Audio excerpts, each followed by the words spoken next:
Okay, and then here, this next sentence, it makes it clear it's a person. He, and I'm going to underline he. He was with God. So he was God, and he was with God. Y'all, it just doesn't get any clearer unless you just don't want to hear. And Jesus talks about those who are against him that would not want to hear. He was with God. And then it says in the beginning, again, to reiterate when we're talking about. That's Genesis. And some people say, what beginning? What was the time period? We don't know. I think trying to find that is not only futile, I think it's a waste of time. I think you just take God at his word that the beginning is the beginning of whatever time period he set. There was no time before that. So, then this is also very, very important, and why I included verse 3. Through him all things were made. Well, why is that so important? That's because it supports this whole concept of going back to Genesis 1:1 and seeing that when God used his word, that's how he made everything. And then, in Genesis 1:26, we see that he says, let us make man. And he's talking to someone who is his equal and that he is using to make everything. And here in this verse, it's telling us who he is. And certainly when we skip down to verse 14, it's crystal clear. It's the Son of God who is his equal as far as his nature. Now, whether or not he is his equal as far as what he does and when he does it, there are many places in the Bible where Jesus submits to the Father. And that is also a sign to us that we are to submit. But he's never, ever referred to as anything less than God himself, except as he became man as a sacrifice for our sins. He set aside his godly privilege. He could have gone ahead and come right off the cross. He could have spared his own life. He willingly gave it up, and he says that. He says, no one takes my life from me, but I freely give it, and that it's a part of the plan that they had to save us.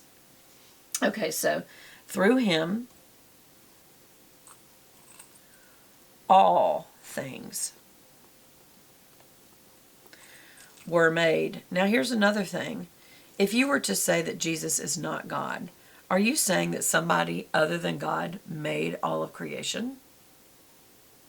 Are you saying that God could not do it himself, so he used Jesus? Why would he even do that? Why would he need to use Jesus? Why would he want to use Jesus? Think those questions through and you'll realize that this isn't that we're trying to make Jesus look better or something greater than he is. He already is. He is the creator. And yet we know God the Father to be the creator. Again, there you're having the same role in some situations, but different roles in others. It's not our place to really try to take apart God and tell him, what are you made of? How do you work? But our carnal mind wants to know. Remember, that's what caused Eve to fall. God said, do not take of the tree of knowledge, because then you will know good and evil. And he did not want her to know. He wanted her to trust and not question. Now we're questioners, and he knows that. And he made a plan to take care of us, even though we didn't mind him. Okay, through him all things were made. And it says, without him nothing was made. It's just restating it. That's all it's doing. Without him, nothing was made. Why is it restating it? I think because God knew we'd come along and question everything, and he's restating this. Well, was it everything? He's like, without him, nothing was made that has been made. That has been made from who? From him. So that's why he adds that on. Out of everything that's been made, and no one could make something from nothing but God. Everybody else has to make something from something God made, but not God. And he's saying, without him nothing was made that has been made. Could not be clearer. It could go on, but that's enough, Now let's skip down to verse 14. And again, I'm going to underline that and put a little dash. The Word became flesh. This person, the Word, became flesh. Why is it so important to tell us this? Because God is not flesh. And so the fact that we just stated that this being is God, there's been a change. Why did this change happen? Because God does not have flesh, He can't bleed. And without the shedding of blood, there cannot be the remission of sin. That is a law that God set up in nature. He put our blood, see that vein? He put our life in that blood. And when we sinned, that we get death for that sin. And so to have life back, we have to have blood. Why? Because we're made of flesh and blood. He's not. So there was a change made. A second nature came into being with this being. He is God, and now He's God with flesh on. He's mankind. He is a man. The Word became, it looks like become, there we go, flesh. What did He do? Did He stay in heaven? No. It says, and, this is separate and important. He made His dwelling among us. He didn't have to do that. He could have had flesh and done, God can do anything He wants. So He could have done this another way, but He did this way. I'm going to underline this. He wants to be among us. He wants to be with us. Don't ignore this part of all this. This is going on in heaven. This is in the spirit realm. This is in our realm. He became flesh like us, and He wants to dwell with us. Y'all, we should be excited about that. It's a big deal. Now, I'm not going to write all this out, just like all that other in between. But the next verse says, we have seen His glory, the glory of the one and only. I'll put ... so we don't write all that out. The one and only Son.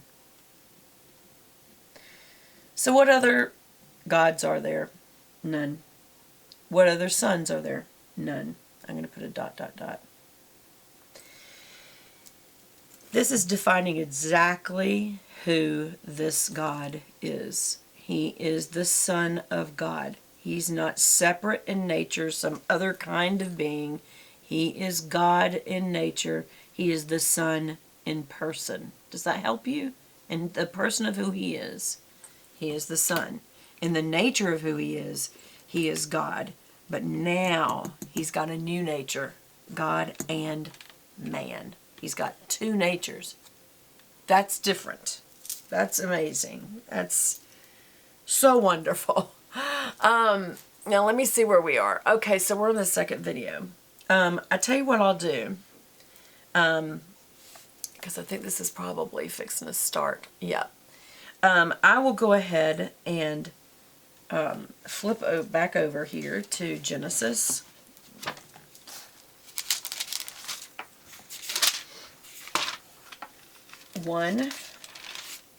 We can just go ahead and write it, Let's just go ahead and write it. Genesis 1:1. In the beginning. And we're just focusing on these words as it's aligning the story. In the beginning. What beginning? That beginning. I'm not just aligning any words in the Bible saying it says this here and it says this there. We're talking about the beginning of things, and that's why we're focused on Genesis. What beginning? God's defined beginning. His word tells us this was the beginning. And here He tells us about that beginning again. Well, actually, I had that flip. This is in Genesis where He tells us about the beginning. And this is where He defines it in the beginning. There was something else going on that He wants us to know. And that was that there was the Word. And the Word was with God. And the Word was God Himself. He was with God in the beginning. And through Him, all things were made. And without Him, nothing was that has been made. And the Word became flesh and dwelt among us at this point. But at this point, He was still spirit.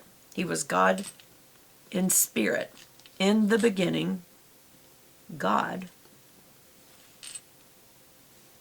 created. And I'm going to do a dot like that because I'm not going to list all those other scriptures where we see that God created by saying, I'm going to put in parentheses here, and God said. Every time he said, he's using his word, y'all. And that's this word. And then in verse 26. Oops, am I running out of ink? There we go. That's where we see he is talking to someone that is his equal.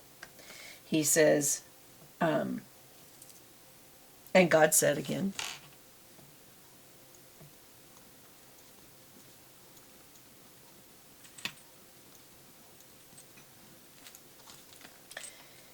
let us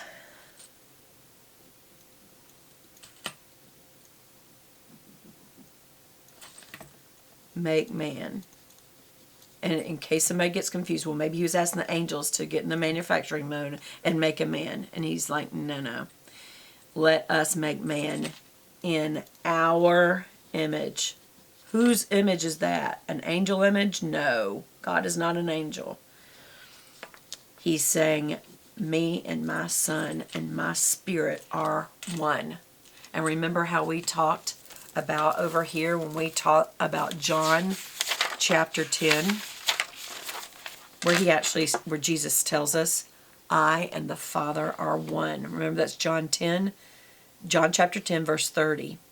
And then we see that the Pharisees actually affirmed that they understood him to mean that, because they said, you who are merely a man claim to be God, in verse 33.